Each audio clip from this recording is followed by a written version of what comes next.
Hello बच्चों, YouTube channel मेडिकुराज में आपका स्वागत है। माय नेम इज अखिल साक और आज हम बात करेंगे फिजिकल केमिस्ट्री से।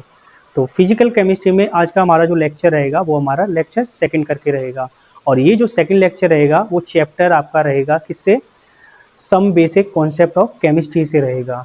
तो सेकंड लेक्चर में हम आपको आज की क्लास में क्या क्या कवर अप करेंगे वो हम आपको बताते हैं। तो आज की जो लेक्चर में जो कवर अप रहेगा वो क्या क्या रहेगा। तो सबसे पहले वो रहेगा कि कुछ क्वेश्चंस रहेंगे और ये जो क्वेश्चंस जो रहेंगे वो आपके कौन कौन से कॉन्सेप्ट रहेंगे। तो वो जो क्वेश्चंस रहेंगे वो आपके रहेंगे जो हमारा जो पहला जो लेक्चर था उसमें हमने जितने भी कॉन्सेप्ट आपको कराए थे उससे रहेगा। यानी उसमें हमने जो पहला जो कॉन्सेप्ट कराया, उसमें जो पहला जो लेक्चर था उसमें कौन कौन से हमने कॉन्सेप्ट कराए थे उन सभी कॉन्सेप्ट से उनके क्वेश्चंस रहेंगे।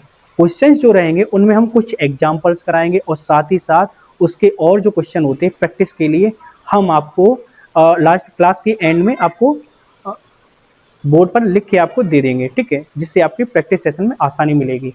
ठीक है, तो आज की जो लेक्चर में हमारा जो रहेगा वो क्वेश्चंस रहेंगे। क्वेश्चंस के साथ साथ हम आपको एक और चीज बताते हैं। तो क्या रहेगा वो कॉन्सेप्ट हमारा, ये रहेगा हाउ टू डिटरमाइन, यानी how to determine atomic weight and mass. यानी हम यार एटॉमिक वेट कह लें या मास कह लें, इसके बारे में जानेंगे कि किस टाइप से हम एटॉमिक वेट को हम निकाल सकते हैं। अब एटॉमिक वेट को हम निकाल सकते हैं, उसके साथ साथ हम ये बात भी जानेंगे कि जो इनकी यूनिट होती है, जैसे AMU करके उसकी यूनिट होती है, और यूनिट के साथ साथ क्या होता है उनको ग्राम में कन्वर्ट किया जाता है। तो इनका उनके बीच में रिलेशन कैसा रहता है। और रिलेशन के साथ साथ हम ये बात भी जानेंगे कि जो एलिमेंट होते हैं, तो एलिमेंट में जैसे कि हीलियम हो गया, हाइड्रोजन हो गया, हीलियम हो गया, लिथियम हो गया, बेरिलियम हो गया, बोरोन हो गया, कार्बन हो गया, इन सभी के एटॉमिक नंबर और एटॉमिक मास क्या क्या होते हैं और इनको कैसे निकाला जाता है। उनके साथ साथ क्या और Na क्या होता है, जिसमें यानी कैपिटल Na क्या होता है, इन सभी की डिटेल के बारे में हम सब कुछ आज के लेक्चर में डिटेल से जानेंगे, बिल्कुल क्लैरिटी के साथ। तो हम बात करते हैं अपने फर्स्ट लेक्चर से लेकर, नहीं उस फर्स्ट लेक्चर से कोई बात नहीं करेंगे, बट हम जो हमारा जो आज का जो टॉपिक रहेगा थोड़ा सा हम 10 या 15 मिनट के लिए क्या रहेगा, जो हमने आपके फर्स्ट लेक्चर में हमने जितने भी आपके कॉन्सेप्ट कराए थे उसका थोड़ा सा बेसिक सा रिवीजन रहेगा। बेसिक सा रिवीजन क्यों रहेगा ये वाली भी बात हम आपको बताते हैं। रिवीजन का मकसद ये रहता है क्योंकि हमने जितना भी आपका लेक्चर कवर्ड किया है, तो कवर्ड करने से उनके रिवीजन करने से क्या रहता है कि जैसे जैसे क्लास आगे बढ़ती रहती है, लेक्चर्स के साथ आगे बढ़ती रहती है, तो कुछ जो टॉपिक्स जो होते हैं वो दिमाग से निकल जाते हैं। तो रिवीजन करने से और नेक्स्ट चैप्टर का जो लेक्चर देखते हैं, चैप्टर का नहीं, जो नेक्स्ट एक ही चैप्टर का जो लेक्चर देखते हैं, तो क्या होता है जो अगला जो लेक्चर था उसका रिवीजन हो जाता है। तो उस लेक्चर का रिवीजन करने से बेनिफिट ये मिलता है कि जो भी टॉपिक जो होते हैं दिमाग में जो भूल जाते हैं हम, तो भूलने से क्या होता है उनका जब रिवीजन करते हैं तो एकदम से याद आ जाते हैं, और याद करने से ये होता है कि मेंटेलिटी जो होती है एकदम स्ट्रांग होती जाती है। ठीक है, तो वही हम जो टॉपिक जो है उसको रिवीजन करेंगे, जो हमारे जो फर्स्ट चैप्टर में हमने कौन कौन से कॉन्सेप्ट आपको कराए हैं। और दूसरी बात ये भी रहती है कि हम जो कॉन्सेप्ट आपको कराएंगे वो एक लॉन्ग वे में नहीं कराएंगे, एक शॉर्ट वे में कराएंगे। शॉर्ट वे में ये रहता है कि आपको आसानी भी होगी और लेक्चर भी कम समय में खत्म हो जाएगा। नहीं, ये जो रिवीजन वाला लेक्चर है वो कम समय में खत्म हो जाएगा। और दूसरी बात ये है, इसमें दूसरा बेनिफिट क्या है, तो दूसरा बेनिफिट इसमें ये है कि अगर आप शॉर्ट नोट्स बनाते हो, शॉर्ट नोट्स क्या होते हैं कि जब आप कोई भी टॉपिक हो जाए या आप प्रैक्टिस क्वेश्चन लगाते हो, तो प्रैक्टिस क्वेश्चन लगाने से क्या होता है, जैसे हमारा फर्स्ट लेक्चर हो गया, सेकंड लेक्चर हो गया, थर्ड लेक्चर हो गया, और इतने जितने भी कॉन्सेप्ट हो गए, तो जब जब हम प्रैक्टिस क्वेश्चन लगाते हैं तो कुछ कॉन्सेप्ट दिमाग से निकल जाते हैं। तो शॉर्ट नोट से क्या होता है कि उन क्वेश्चन को एक बार कॉन्सेप्ट को रिवाइज करने से क्या होता है कि उनको शॉर्ट नोट्स के थ्रू आप आसानी से रिवीजन या रिवाइज कर सकते हो। तो रिवाइज करने से क्या होगा और आपको बहुत आसानी मिलेगी किसमें, प्रैक्टिस क्वेश्चन में। उसके साथ साथ क्या होगा, जो शॉर्ट नोट्स होते हैं वो आपके 1 या 1.5 पेज के होते हैं, 1 या 1.5 पेज के होते हैं शॉर्ट नोट्स, और इसमें कुछ ज़्यादा टाइम नहीं लगता है। ठीक है, और आप जैसे एक पेज पलटोगे और आप देखोगे कि एक पेज में ही पूरा लेक्चर समा गया है, तो आप तुरंत से उसको क्या नाम है आराम से और कम समय में आप उसको देख सकोगे और बिल्कुल आसानी होगी आपको जो कॉन्सेप्ट है जानने में। ठीक है, तो चलिए हम शुरू करते हैं। तो जो लेक्चर आज का रहेगा वो हमारा लेक्चर सेकंड रहेगा, किससे? Some basic concept of chemistry से, यानी सेकंड लेक्चर। उससे पहले हम थोड़ा सा रिवीजन डालते हैं, इसको थोड़ा सा साफ करते हैं।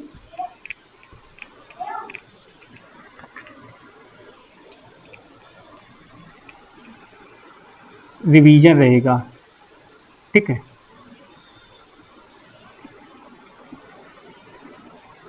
यानी क्या रहेगा? रिवीजन।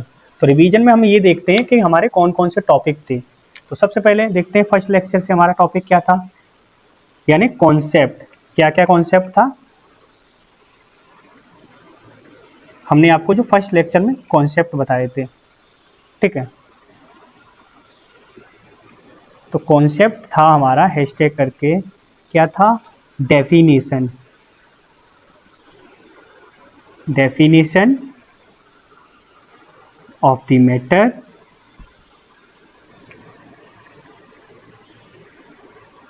Matter and chemistry. ठीक है, अगला पॉइंट क्या रहेगा? अगला पॉइंट जो था कॉन्सेप्ट का वो था आपका Dalton atomic theory. Atomic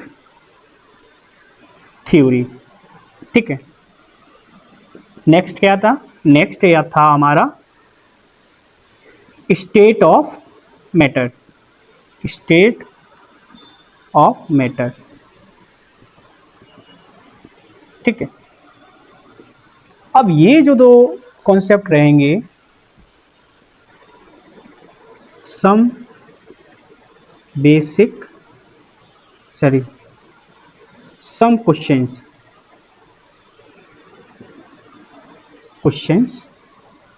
of the concept, ठीक। एंड द लास्ट रहेगा आपका हाउ टू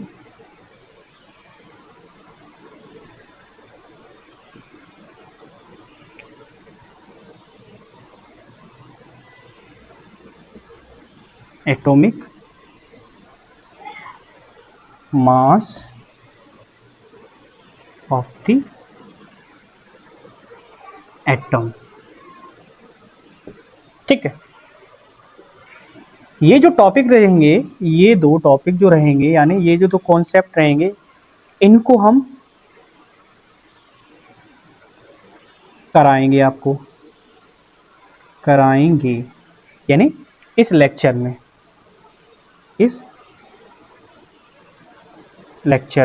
ठीक है। और ये जो टॉपिक हमारे जो रहेंगे, यानी ये जो कॉन्सेप्ट रहेंगे, ये आपके रिवीजन में रहेंगे। किसमें? रिवीजन में।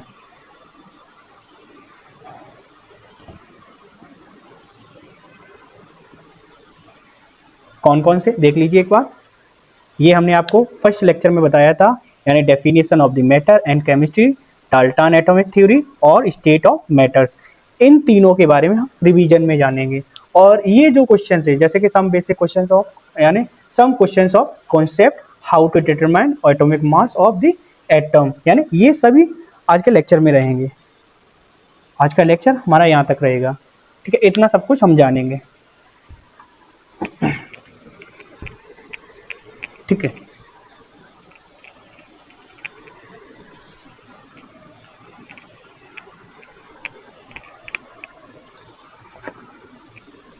कॉन्सेप्ट हमारा क्या था? कॉन्सेप्ट हमारा था डेफिनेशन, ठीक है। Definition of the matter and chemistry.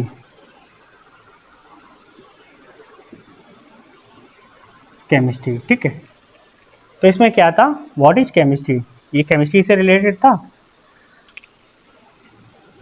ये जो था वो केमिस्ट्री से रिलेटेड था। तो हमारा उसमें पॉइंट फर्स्ट करके क्या था? उसमें पॉइंट फर्स्ट करके था जो मैटर जो होता है, मैटर आपका क्या था? मैटर मैटर हैज सम, ठीक है, सम मास एंड ऑक्युपाइज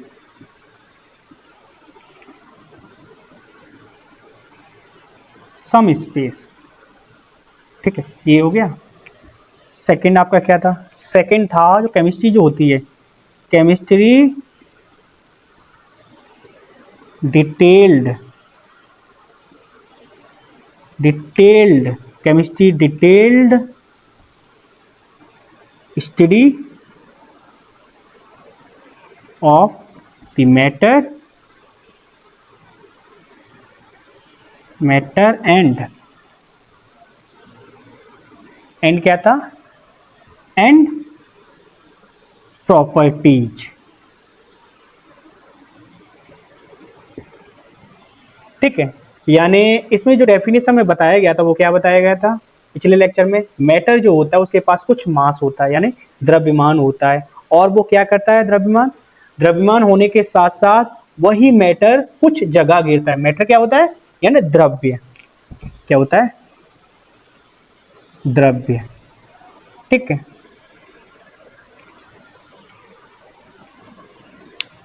द्रव्य होता है, यानी मैटर जो होता है द्रव्य होता है some mass and occupy some space. और जो केमिस्ट्री डिटेल करती है स्टडी ऑफ मैटर, यानी जब हम यानी द्रव्य को अध्ययन करते हैं, तो अध्ययन करने से किसके? द्रव्य का अध्ययन करने से हमें उनके गुण सभी की डिटेल मिलती है। किनसे? केमिस्ट्री से डिटेल मिलती है। ये टॉपिक था। अगला क्या था? अगला था डाल्टन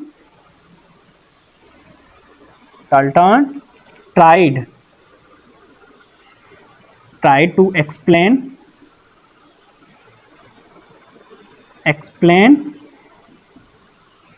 the matter logically, ठीक है। इतना सा पॉइंट था कि इसमें डेफिनेशन ऑफ द मैटर में क्या था? मैटर है some mass and occupy space, और chemistry detail studies of property. और डाल्टन ने क्या कहा? डाल्टन ने कोशिश की है किसको? द्रव्य को विस्तारित रूप से बताने की, किससे? लॉजिकली, ठीक है। कोई थियोरेटिकली या कुछ कह लें प्रैक्टिकली उन्होंने ऐसा कुछ नहीं बताया है, उन्होंने सिर्फ अपनी स्टडी के तौर पर बताया है, ठीक है। अब आगे चल के जब हम क्लास लेंगे इनकी क्या क्या गलतियां रही हैं हम आगे की क्लास में जानेंगे। बट आज की जो क्लास है और आज की जो क्लास के जो रिवीजन है उसमें हम ये देखेंगे कि डाल्टन ने क्या क्या बताया है, ठीक है। तो अगला जो हमारा कॉन्सेप्ट था वो कॉन्सेप्ट हमारा क्या था? अगला हमारा कॉन्सेप्ट था वो था डाल्टन एटॉमिक थ्योरी, ठीक है। डाल्टन की एटॉमिक थ्योरी क्या क्या है? तो फर्स्ट पॉइंट डालकर लिखते हैं डाल्टन की एटॉमिक थ्योरी क्या क्या है। यानी मैटर कंसिस्ट तो मैटर होता है वो कंसिस्ट करता है स्मॉल पार्टिकल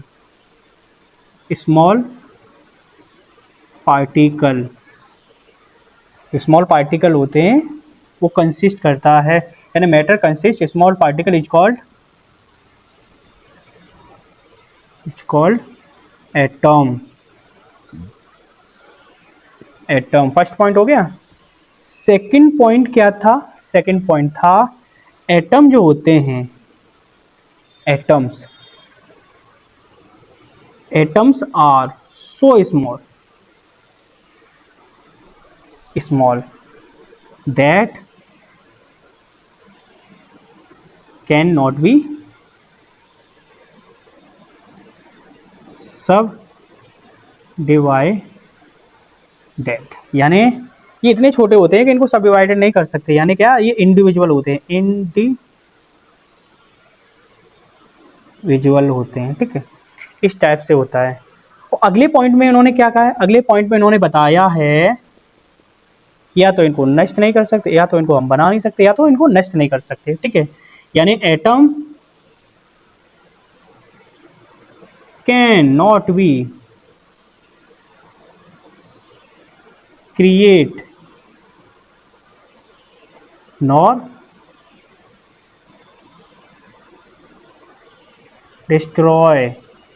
ठीक है, ना तो हम इनको क्रिएट कर सकते हैं ना ही इनको नष्ट कर सकते हैं। ठीक है, अगले पॉइंट में इन्होंने क्या बताया, चौथा पॉइंट डालकर उन्होंने चौथे पॉइंट पे क्या बताया, तो चौथे पॉइंट में उन्होंने बताया different different atom sorry different element consist.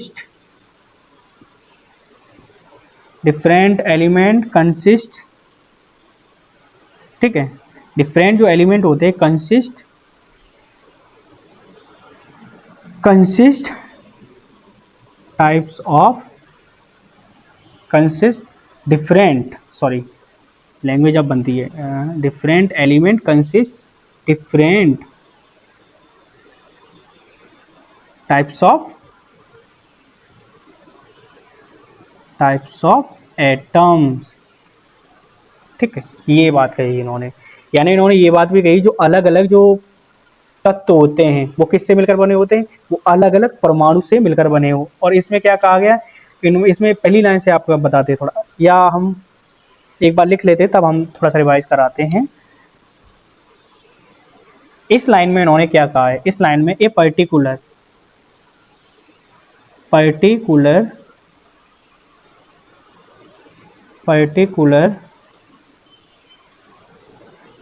Element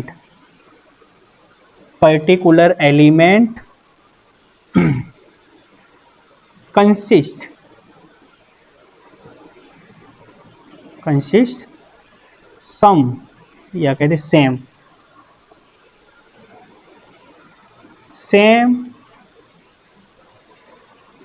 type atom. ठीक है, ये था। अगली लाइन कहाँ पर लिखें, अगली लाइन थोड़ा सा यहाँ पर करके लिख लेते हैं।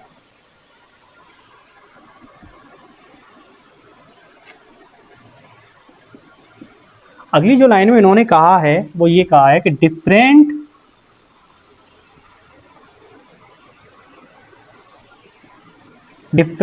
एटम्स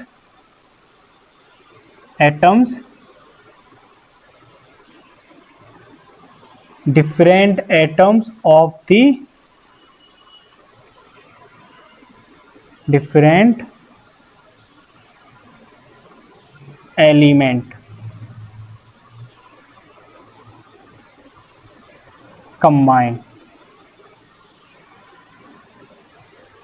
कंबाइन ठीक है टू कंपाउंड्स फॉर्म। ठीक है, compound form but they do so in their whole number ratio। ठीक है, रेशियो रेडियो नहीं रेशियो। ठीक है, इतना सा था। तो इसमें क्या कहा है डाल्टन ने एटॉमिक थ्योरी में, यानी मैटर जो कंडे यानी मैटर किससे मिलकर बने होते हैं, मैटर किससे मिलकर बने हुए, छोटे छोटे कणों से या मॉलिक्यूल से। और जो मॉलिक्यूल जो छोटे छोटे जो कण होते हैं उनको हम क्या कहते हैं, उनको हम एटम कहते हैं। एटम जो होते हैं, थोड़ा सा हमने आपको बताया था कि मैटर आपका किससे मिलकर बना होता है, कहीं पर जगह है यहीं पर बता देते हैं थोड़ा सा। मैटर जो आपका मिलकर बना होता है, या कहते ऐसे करके मैटर की कैसे इजाद होता है, मैटर कैसे बनता है। सबसे पहले एटम हो गए, फिर क्या बना, फिर आपका बना मॉलिक्यूल। ठीक है, फिर आपका क्या बना मैटर। इस टाइप से होता है।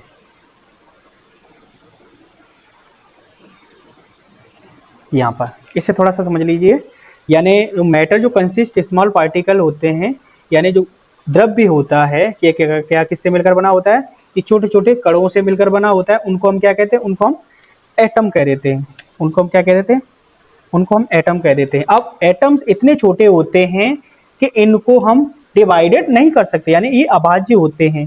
ठीक है, atom can not be create, इनको हम न तो बना सकते और ना ही इनको नष्ट कर सकते हैं। अगले पॉइंट में इन्होंने क्या कहा है,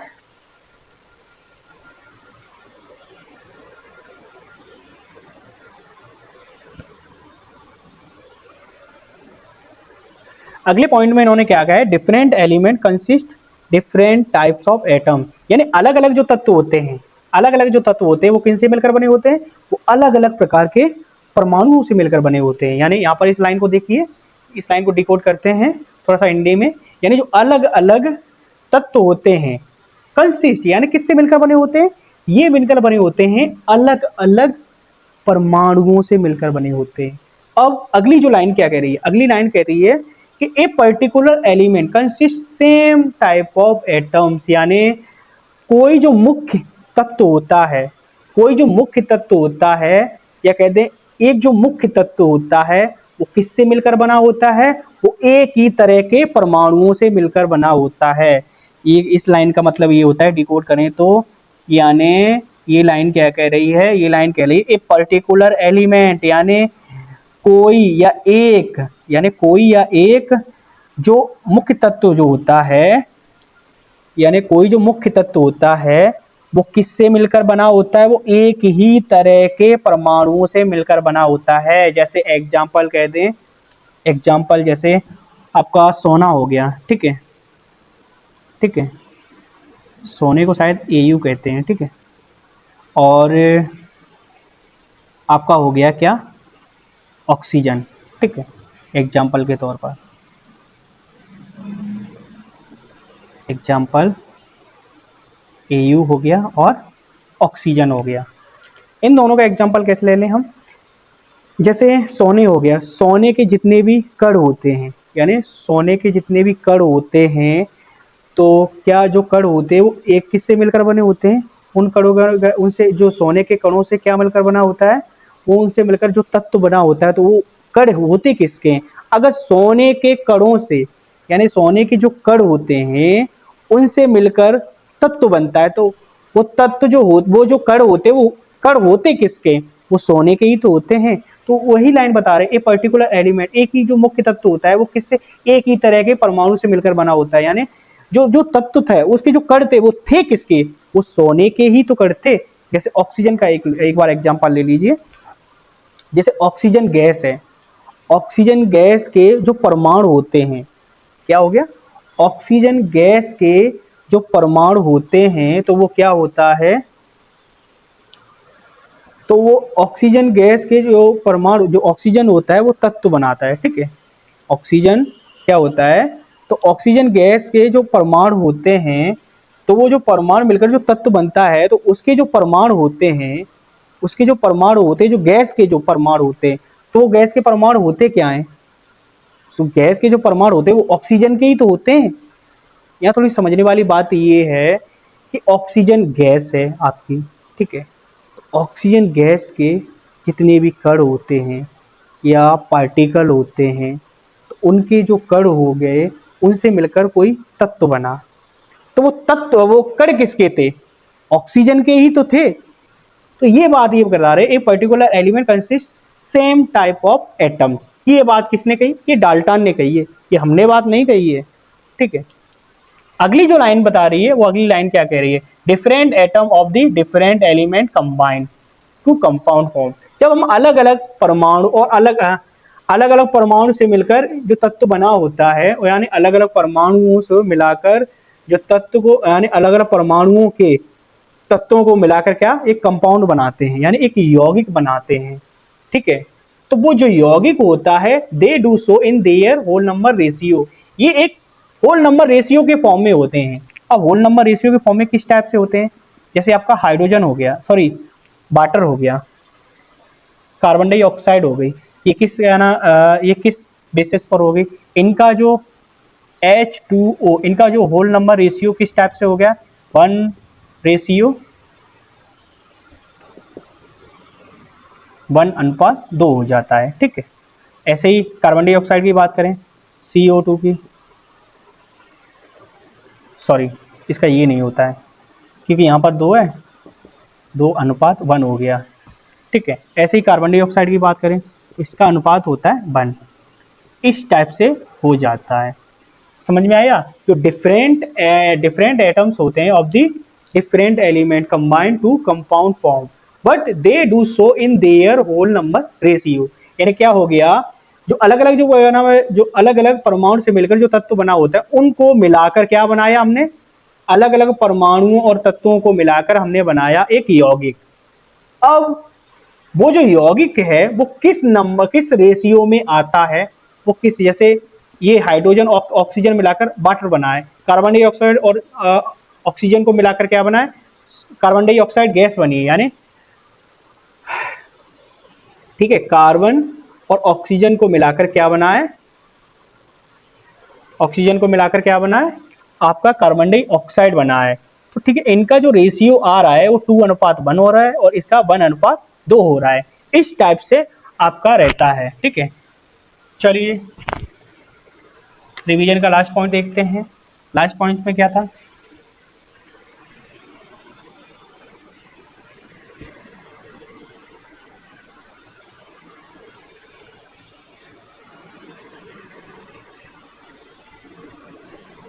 ये लो रिवीजन साफ हो गया, क्योंकि इससे पता कैसे चलेगा कि ये जो चल रहा है वो रिवीजन सेशन चल रहा है। एक बार लिखना पड़ेगा रिवीजन को।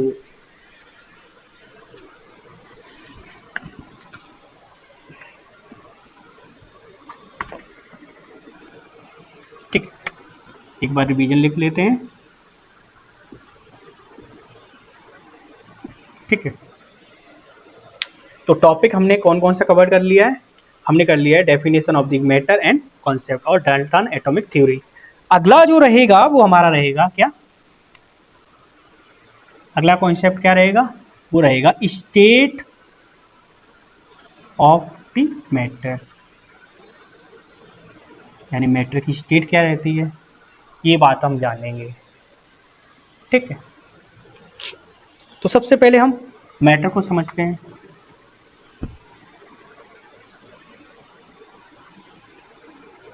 ठीक है,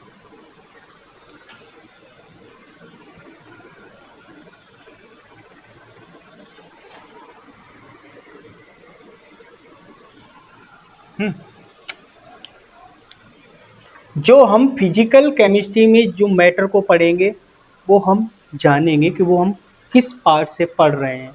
और जो हम अलग अलग केमिस्ट्री के जो पार्ट होते हैं, जैसे एक केमिस्ट्री के 3 पार्ट हो गए, फिजिकल केमिस्ट्री हो गया, ऑर्गेनिक हो गया और इनऑर्गेनिक हो गया। तो मैटर को हम किस किस पार्ट में देखेंगे वो हम डिटेल में जानेंगे थोड़ा सा। ये जो टॉपिक है थोड़ा सा हम रिवीजन में नहीं लिया है, बट हमने आपको ये बता दें जो हमने जो रिवीजन में लेंगे वो पार्ट कहाँ से आया है, ये बात हम आपको बताएंगे। ठीक है, तो मैटर जो होता है वो क्या होता है, ये होता है केमिकल क्लासिफिकेशन। यानी ये 2 टाइप का होता है मैटर क्लासिफिकेशन।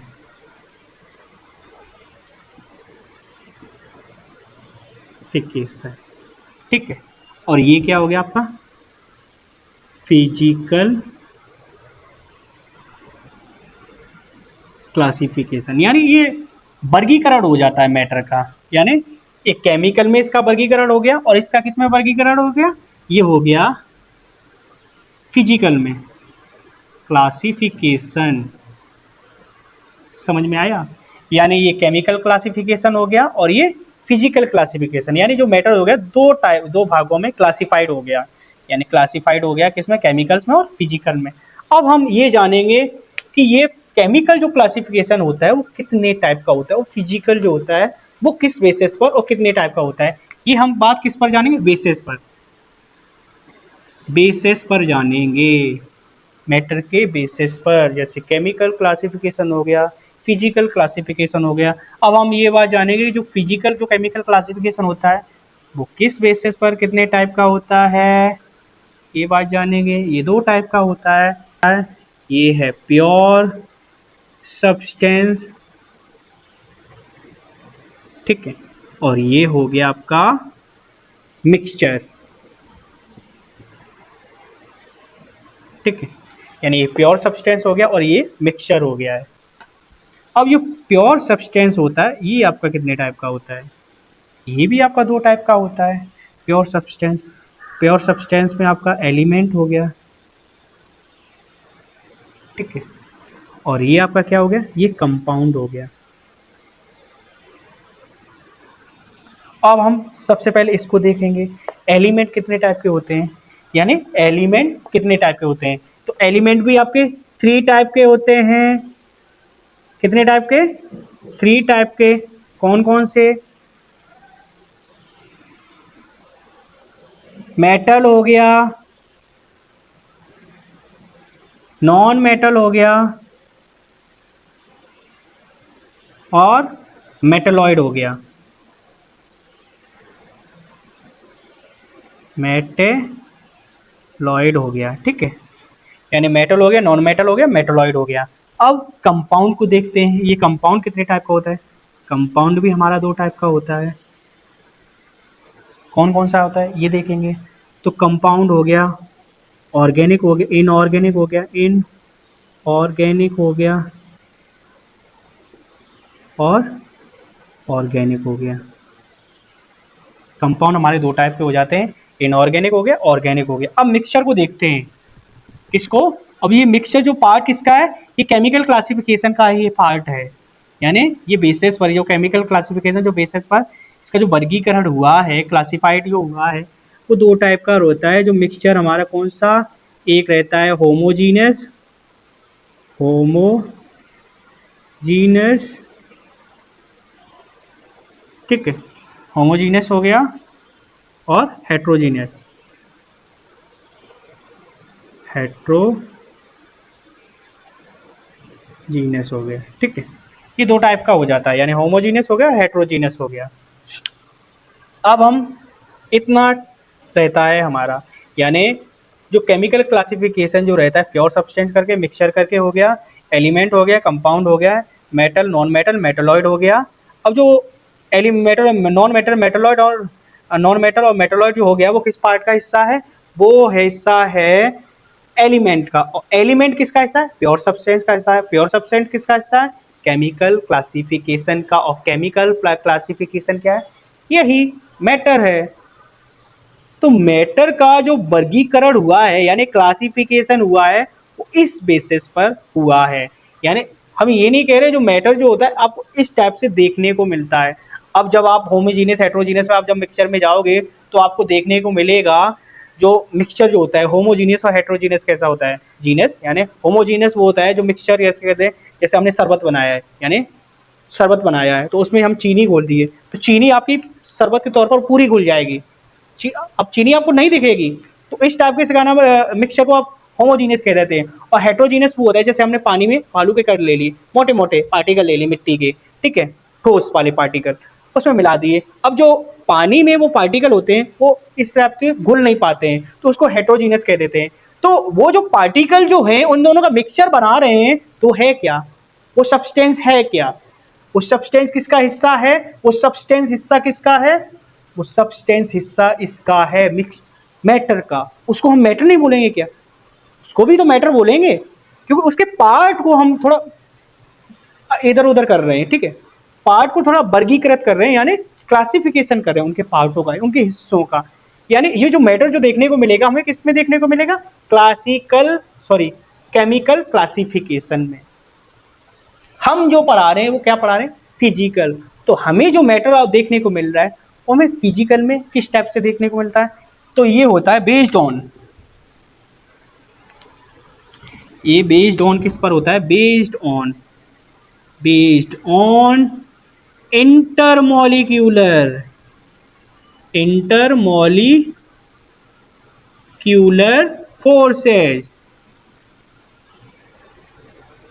फोर्सेज, ठीक है। और इंटरमॉलिक्यूलर फोर्सेज के हिसाब से जो फिजिकल क्लासिफिकेशन का मैटर का होता है वो कितने टाइप का होता है? वो आपका होता है थ्री टाइप का।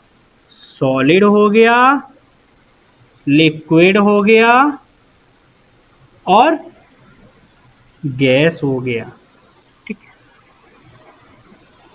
ये सॉलिड लिक्विड गैस जो हम पढ़ेंगे वो किस पर, फिजिकल क्लासिफिकेशन में पढ़ेंगे, जो कि फिजिकल केमिस्ट्री में। और ये जो आप पार्ट पढ़ोगे वो शायद आप इनऑर्गेनिक में पढ़ोगे, इसका जो वर्गीकरण किया गया है।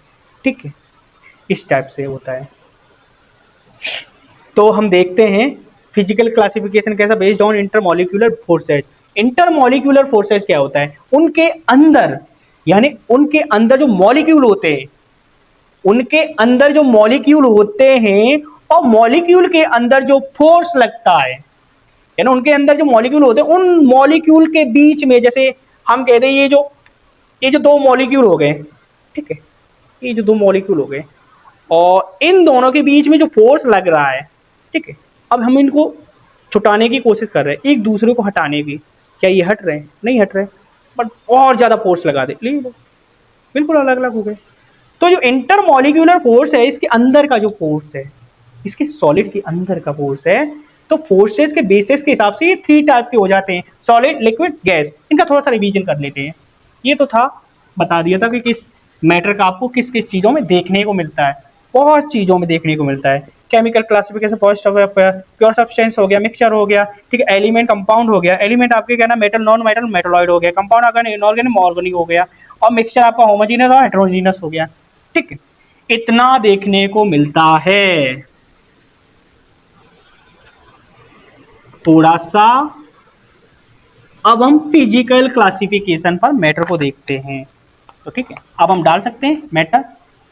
अब तो आपको पता चल जाएगा कि ये जो मैटर देखने को मिल रहा है किस चीज में हमें कहाँ कहाँ देखने को मिलेगा और किस बेसिस पर देखने को मिल रहा है। यानी सॉलिड हो गया, लिक्विड हो गया और गैस हो गया। ठीक है, सॉलिड हो गया, लिक्विड हो गया, गैस हो गया। इनके मॉलिक्यूल या पार्टिकल को थोड़ा सा बना लेते हैं।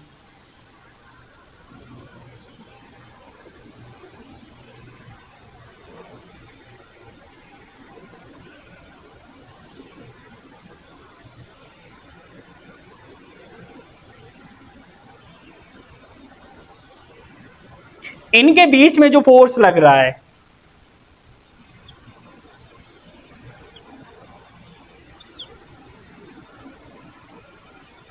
वैसे तो ये सीधा रहता है, बट ये व्हाइट बोर्ड है तो थोड़ा सा बिगड़ जाता है। ये बात नहीं है कि तिरछा ही रहेगा, ये बिल्कुल सीधा रहता है। अब कह दें कि पार्टिकल के बीच का टेढ़ा बेढ़ा भी हो सकता है, पर टेढ़ा या मेढ़े से भूल जाओ, इनके बीच का जो रिलेशन है उसको याद रखो। ठीक है, इनके बीच में जो फोर्स होता है, स्ट्रॉन्ग फोर्स, ठीक, स्ट्रॉन्ग फोर्स होता है, strong force of attraction of the particle,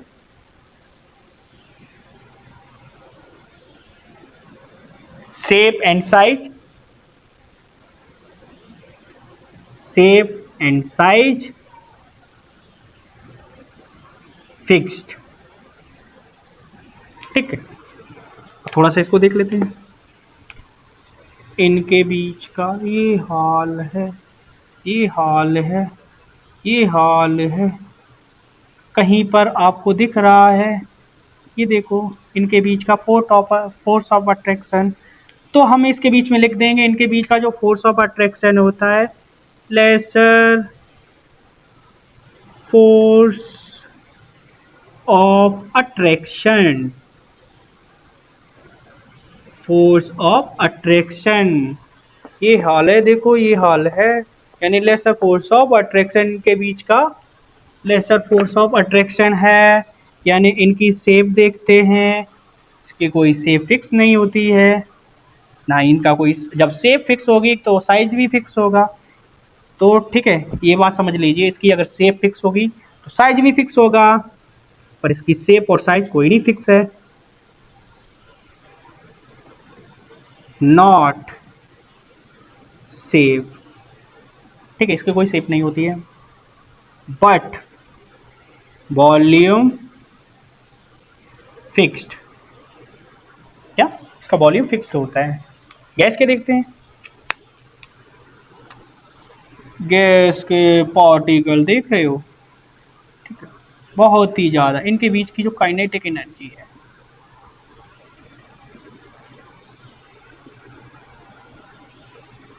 ये हमने इसलिए बताया है कि इनके बीच की जो काइनेटिक एनर्जी है बहुत ज्यादा होती है, इधर उधर भागते रहते हैं। कभी आपने सिलेंडर में, जो गैस सिलेंडर है उसमें आपने देखा होगा, उनके बीच में जो गैस होते हैं उनके बीच में जो पार्टिकल होते हैं इधर उधर भाग रहे होते हैं, तभी आपने देखा थोड़ा सा लीक होने पर फट से बाहर आ जाती है, बाहर आ जाती है। तो वो जो पार्टिकल होते हैं उनके बीच का जो मोमेंटम होता है, मोमेंटम यानी उनके बीच का जो मोशन होता है बहुत ही तगड़ा होता है, यानी बहुत ही ज्यादा काइनेटिक एनर्जी उनकी बहुत ही ज्यादा होती है। क्यों? क्योंकि इनकी जो काइनेटिक एनर्जी ज्यादा होने की वजह से क्या होगा, इनके बीच में फोर्स भी ज्यादा लगेगा, एक दूसरे से भागते हैं, तो ठीक है, तो इनका नेग्लिजिबल हो जाएगा, नेग्ली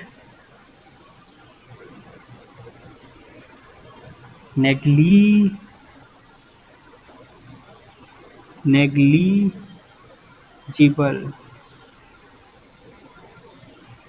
नेग्लिजिबल फोर्स ऑफ अट्रैक्शन। ठीक है, सेफ साइज एंड कोई वॉल्यूम फिक्स नहीं होता है, shape and size not fixed. Volume भी कर सकते हैं आप, वॉल्यूम भी फिक्स नहीं होता है। इतना था आपका रिवीजन, समझ में आया? इतना आपका था रिवीजन। अब कुछ टॉपिक्स रहेंगे, सॉरी क्वेश्चंस रहेंगे।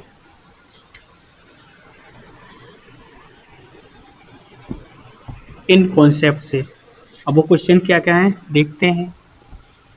रिवीजन पार्ट हट गया, चैप्टर भी हट गया।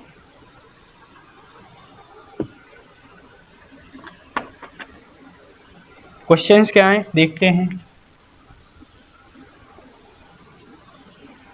विच is not a basic postulate, which is not a basic postulate, Dalton atomic theory। ठीक है, तो ये क्या बोल रहे हैं कि विच is not a basic postulate Dalton atomic theory, यानी डाल्टन के परमाणु सिद्धांत की कौन सी अवधारणा नहीं है, यानी कौन सी, विच इज नॉट कौन सी अवधारणा नहीं है, डाल्टन परमाणु सिद्धांत की कौन सी अवधारणा नहीं है। अब हम देखेंगे जितने भी हमने आपको पॉइंट कराए थे, तो हमें ये देखना है कि जितने भी पॉइंट थे क्या ये डाल्टन ने कहा है, क्या ये उसकी अवधारणा है, डाल्टन ने जो बात कही है सिद्धांत के अनुसार, वो हमें ये बात चेक करनी है। तो जितने भी पॉइंट हमने पढ़े थे उनसे हमें पता चल जाएगा कि वाकई इन्होंने ये बात कही है और ये बात नहीं कही है। देखते हैं कुछ हम ऑप्शनल देखते हैं। जैसे इसमें ये बताया गया है एटम्स आर, ठीक है, atoms are neither created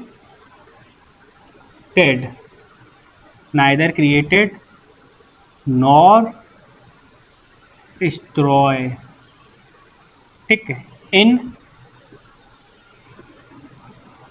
chemical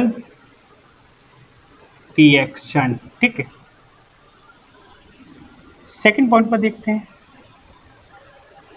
second point में क्या कहा है, नहीं सेकंड पॉइंट में ऑप्शन डालते हैं कि फर्स्ट ऑप्शन तो डाल दिया, सेकंड ऑप्शन ये हो गया है कि जैसे उन्होंने जैसे फर्स्ट वन में ये बता दिया है कि ना तो एटम को हम क्रिएट कर सकते हैं और ना ही एटम को डिस्ट्रॉय कर सकते हैं। ठीक है, अगला पॉइंट जो हो गया है different element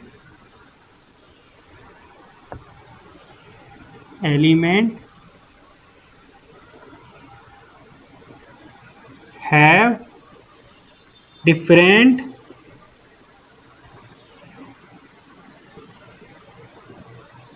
types of atom.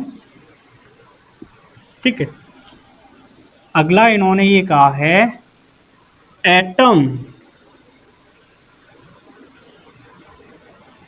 Atoms of an element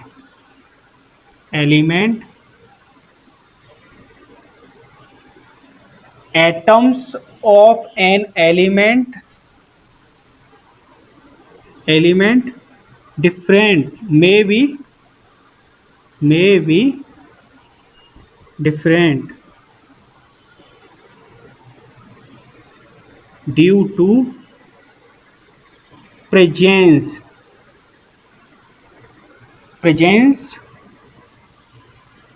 in isotopes ठीक, आइसोटॉप्स। अगला पॉइंट देखते हैं each EACH each element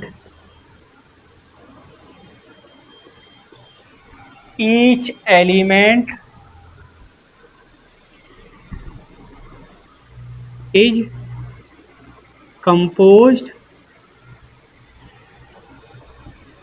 of extremely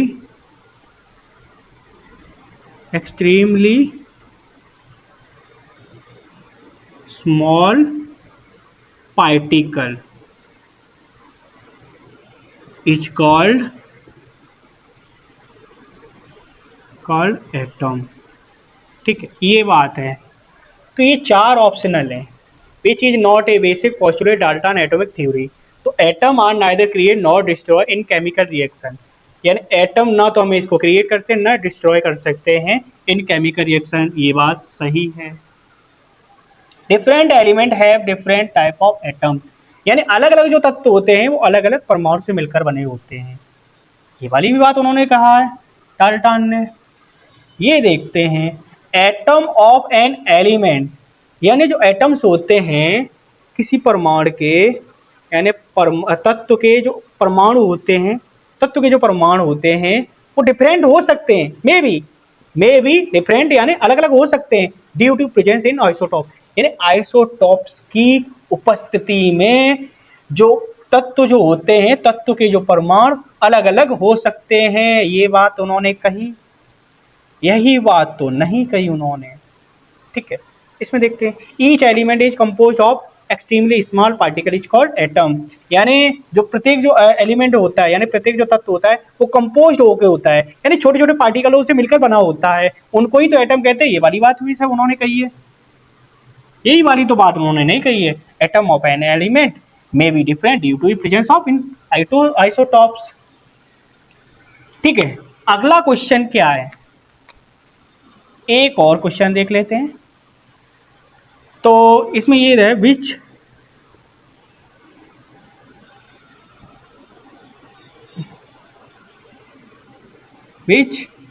is the following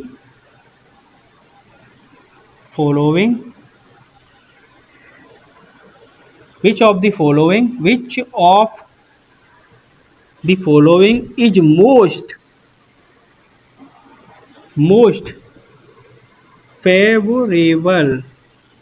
favorable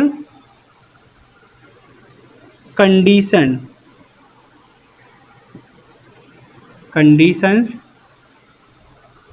which of the following is most favorable conditions gas conditions converting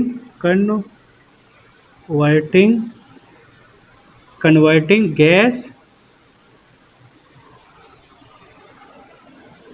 gas form to liquid form. ठीक है, ये बतानी है। तो हमें ये बताना है कि इनमें से वो कौन सी कंडीशन है, यानी कौन सी शर्त है, यानी गैस को, यानी जो गैस होती है उसको द्रव में बदलने की जो स्थिति होती है, कंडीशन जो स्थिति होती है बदलने की, कन्वर्टिंग, तो वो कौन सी मुख्य रूप से स्थिति होती है जिसमें हम गैस को एक लिक्विड फॉर्म में बदल देते हैं। इसको भी ऑप्शनल देखते हैं। इसमें हम देखते हैं, जैसे अगर हम हाई प्रेशर लेते हैं,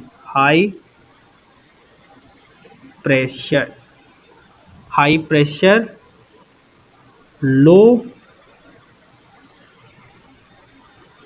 टेम्परेचर,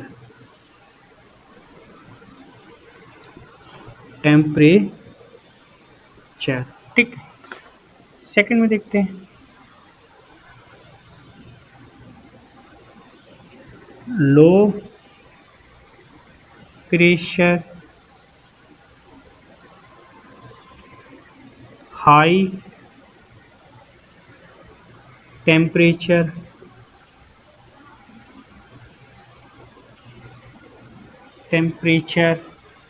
ठीक है।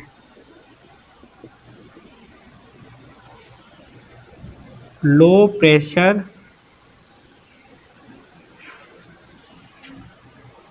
और लो टेम्परेचर,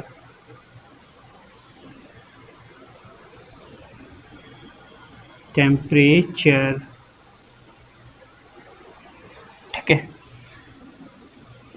लास्ट ऑप्शन देखते हैं, हाई प्रेशर हाई टेम्परेचर,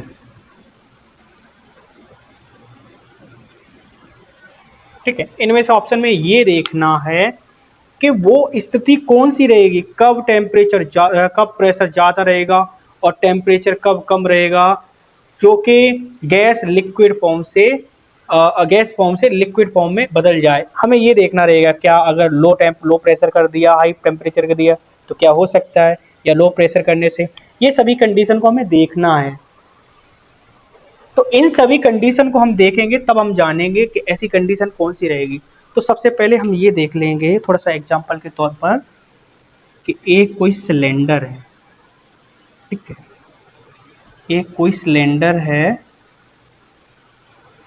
छोटा सा ले ले हैं, ज़्यादा बड़ा हो गया तो वही वाला गैस वाला, मोदी जी ने जो गैस महंगी कर दी, हमारे प्रधानमंत्री जी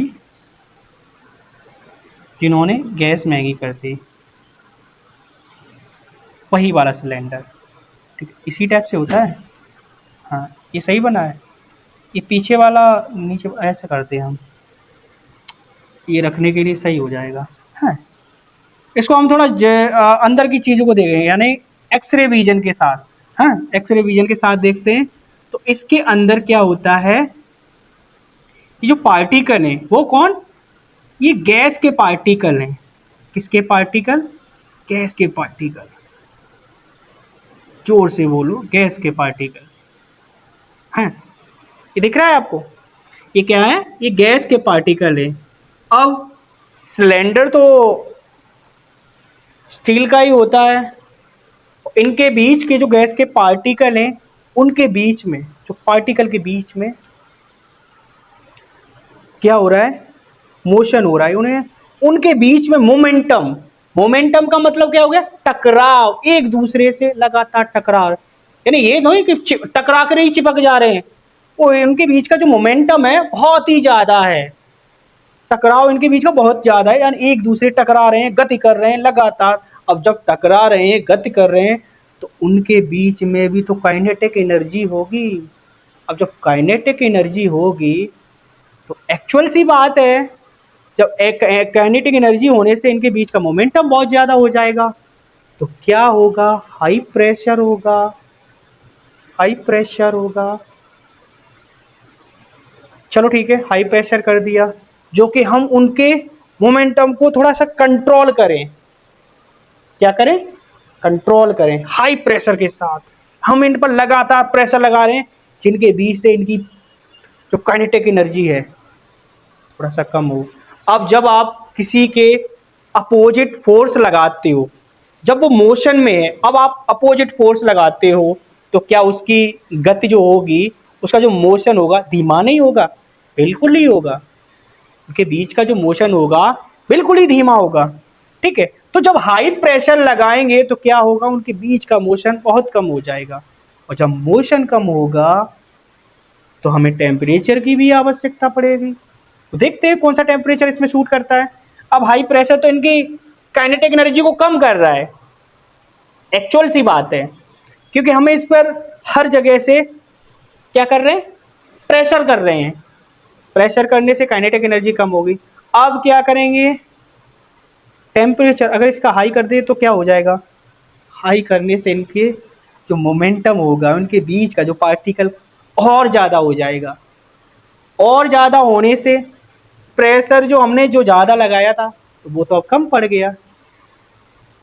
तो मेरे हिसाब से हाई टेम्परेचर का जो चुनाव किया था वो गलत किया था। तो हमें चुनाव किसका करना चाहिए, हमें करना चाहिए लो टेम्परेचर का। हाई प्रेशर यानी हम इस पर क्या करते हैं, हाई प्रेशर प्रेशर कर दें, और इसके बीच का जो टेम्परेचर है लो टेम्परेचर प्रेशर करेंगे, तो ये जो हमारा सिलेंडर है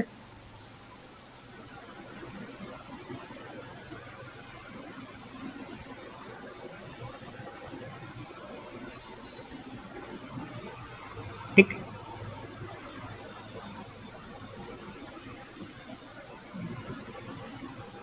ठीक, तो ये क्या हो जाएगा आपका, ये बदल के एक पानी की सेब ले लेगा। समझ में आया? तो यही क्वेश्चन आपका राइट हो जाएगा। ये दो बेसिक से क्वेश्चन करा रहे हैं, और बाद बाकी जो क्वेश्चन हम आपको व्हाइट बोर्ड पर लिख के दे देंगे, जिससे आपको प्रैक्टिस क्वेश्चन में आसानी होगी। ठीक है, इतना ही दो क्वेश्चन कर गए जिससे हम अगला जो कॉन्सेप्ट है उसको हम करा सके। इतना तो आपको समझ में आ गया होगा।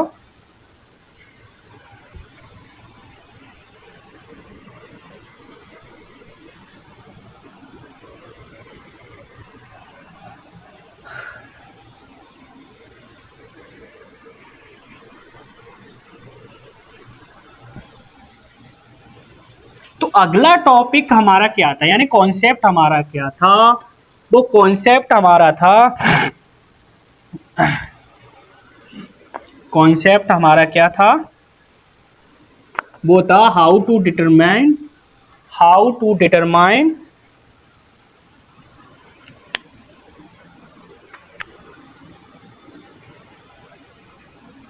How to determine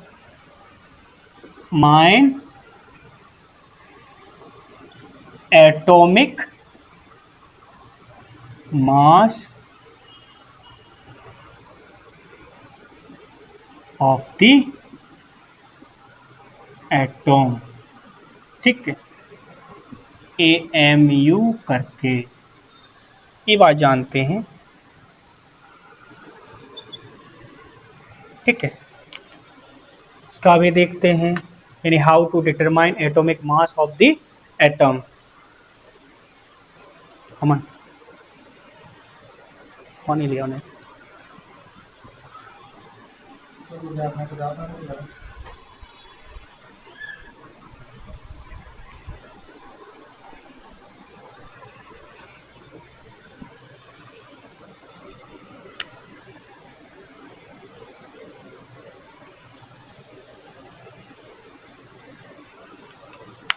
how to determine atomic mass of the atom, यानी एटॉमिक मास में एटॉमिक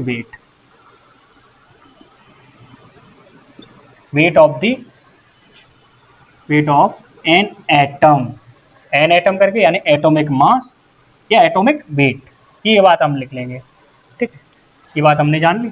तो इसका स्टैंडर्ड फॉर्म देखते हैं। इसका स्टैंडर्ड फॉर्म क्या होता है?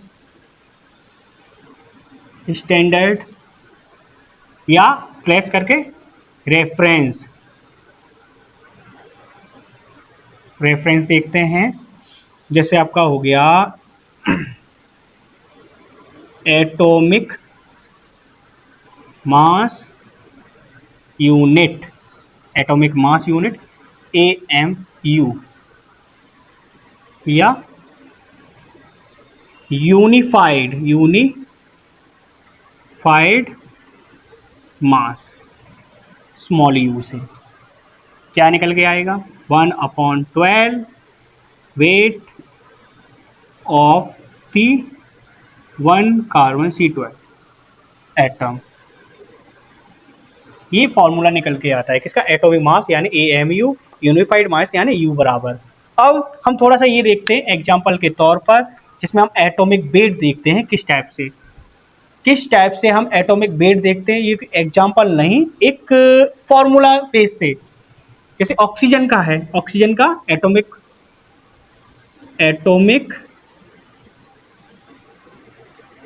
वेट ऑफ ऑक्सीजन, वही लिखा रहने दो। ऑक्सीजन क्या हो गया है? इसका हो जाएगा वेट ऑफ 1 ऑक्सीजन। ठीक है, 1 oxygen, weight of 1 oxygen atom, और ये हो गया है 1/12 वेट ऑफ 1 C12 एटम। तो ये क्या निकल के आएगा? इसका निकल के आएगा 16 AMU, यानी इसका जो ऑक्सीजन का एटॉमिक वेट होता है वो 16 AMU करके ही होता है, और इस टाइप से, इस बेसिस से निकाला जाता है। और हम आपको ये भी आगे बताएंगे कि किस बेसिस पर निकाला जाता है। ठीक है, इतना आपको समझना होगा कि क्या क्या होता है और किस बेसिस पर निकाला जाता है। ठीक है, इतना सा है। अब आगे हम ये जानते हैं, इसका रेफरेंसेस इतना था स्टैंडर्ड। ठीक है,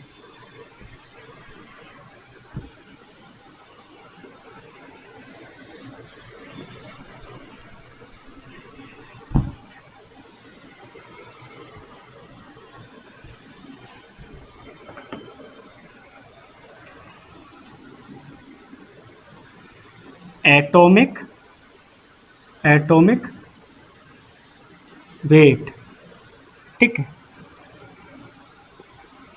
जैसे कुछ हम कहना 20 तक, हम जो एलिमेंट है हमारे 20 तक, उनके हम एटम के वेट जान लेते कि कौन से एलिमेंट का कितना वेट होता है। जैसे हाइड्रोजन का आपका हो गया हाइड्रोजन 1, इसका एटॉमिक नंबर कितना होता है? 1 होता है।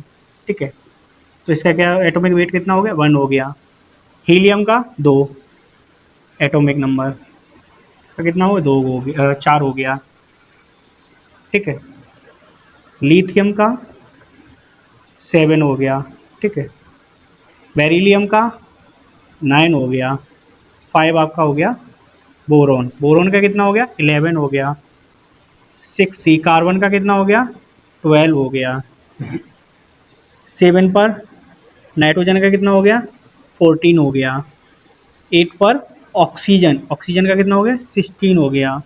फ्लोरीन F 9 पर फ्लोरीन का कितना हो गया? 19 हो गया। और 10 यानी नियोन का कितना हो गया?